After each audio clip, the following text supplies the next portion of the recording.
చంద్రబాబు నాయుడు తన స్వలాభం కోసం పవిత్రమైన తిరుపతి లడ్డు మీద నింద వేసి ఈరోజు శ్రీవారి భక్తులందరి మనోభిప్రాయాల్ని దెబ్బతీశాడు. సో మళ్లీ ఆ భక్తుల మనోభిప్రాయాల్ని పునరుద్ధరించాలని, దానికి సుప్రీంకోర్టు కలుగజేసుకుని ఇది విచారించి నిజానిజాలు తెలపాలని మొదటి నుంచి మేము కోరుకుంటూనే ఉన్నాం. ఈరోజు సుప్రీంకోర్టు ఈ కేసుని స్వీకరించడం జరిగింది. ఈ కేసులో సుప్రీంకోర్టు కనుక కరెక్ట్ గా విచారిస్తే చంద్రబాబు నాయుడు అన్కో చేసిన అబద్దాలు ఖచ్చితంగా బయటకు వస్తాయి. ఎందుకంటే మీరే చూశారు, చంద్రబాబు నాయుడు లాంటి వాళ్ళు ఒక సీఎం స్థాయిలో ఉండి తప్పు జరిగిందా లేదా అని విచారణ చేయకుండా, ఎటువంటి సాక్ష్యాధారాలు లేకుండా కేవలం జగన్మోహన్ రెడ్డి గారిని టార్గెట్ చేయాలి, ఆయన మీద నింద వేయాలి, ఆయన్ని హిందువులకి దూరం చేయాలన్న ఒక దురుద్దేశంతోనే ఈ యొక్క కామెంట్ చేశాడు అనేది స్పష్టం కాబోతుంది. ఎందుకంటే ఈరోజు సుప్రీంకోర్టు ఈ కేసు తీసుకునేంత వరకు, ఆ డేట్ అనౌన్స్ చేసేంత వరకు సిట్ వేయనే లేదు.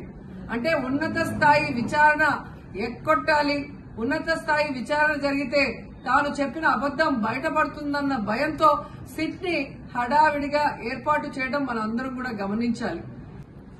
మొదటి నుంచి మాకు సిట్ మీద ఎందుకు నమ్మకం లేదు అంటే, తన పరిధిలో ఉన్న సిట్ ని చంద్రబాబు నాయుడు వేస్తే ఆల్రెడీ తను ఒక జడ్జిమెంట్ ఇచ్చేశాడు కాబట్టి దానికి లోబడే అధికారులు అబద్దాలు మాట్లాడతారు, నిజాలు చెప్పరు.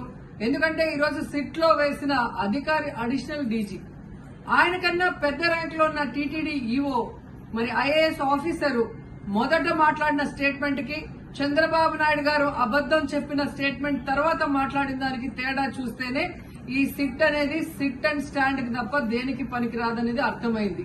అందుకే మేము మొదటి నుంచి అడిగాము, సుప్రీంకోర్టులో విచారణ జరగాలి, సిబిఐకి డైరెక్షన్ ఇచ్చి విచారిస్తే ఖచ్చితంగా మత కల్లోలాలు సృష్టించాలనుకున్న చంద్రబాబు నాయుడు అన్కో అందరికీ కూడా బుద్ధి చెప్పే అవకాశం దొరుకుతుందని. సో ఈరోజు విచారణ స్టార్ట్ అయింది. దీన్ని సిబిఐకి అప్పచెప్పి సిట్టింగ్ జడ్జి పర్యవేక్షణలో విచారణ జరిగితే ఖచ్చితంగా హిందువుల మనోభిప్రాయాల్ని గౌరవించిన వాళ్ళం అవుతాం, పునరుద్ధరించిన వాళ్ళం అవుతాం. లేకపోతే చంద్రబాబు నాయుడు వేసిన ఈ నింద పవిత్రమైన లడ్డూని తినాలా వద్దా, దీంట్లో కలిసిందా లేదా అన్న అనుమానంతోనే భక్తులందరూ కూడా ఈరోజు లడ్డూ తినకుండా వెళ్లిపోతుంటే ఒక తిరుపతి అమ్మాయిగా చాలా బాధేస్తుంది. ఈ రోజే అలగర్ కోయిల్ మదురై దగ్గర దక్షిణ తిరుమల చాలా పవిత్రమైన టెంపుల్, ఇక్కడ భగవంతుడిని కోరుకున్నాను. ఖచ్చితంగా సుప్రీంకోర్టు ఇన్వాల్వ్ అయి ఈ కేసుని విచారించాలి. తప్పు చేసిన వాళ్ళని, అలాగే అంటే తప్పుడు స్టేట్మెంట్ ఇచ్చిన వాళ్ళందరూ ఎంత పెద్ద పొజిషన్ లో ఉన్నా కూడా వాళ్ళని శిక్షించాలి అని భగవంతుడిని కోరుకున్నాను, సుప్రీంకోర్టుని కోరుకుంటున్నాను.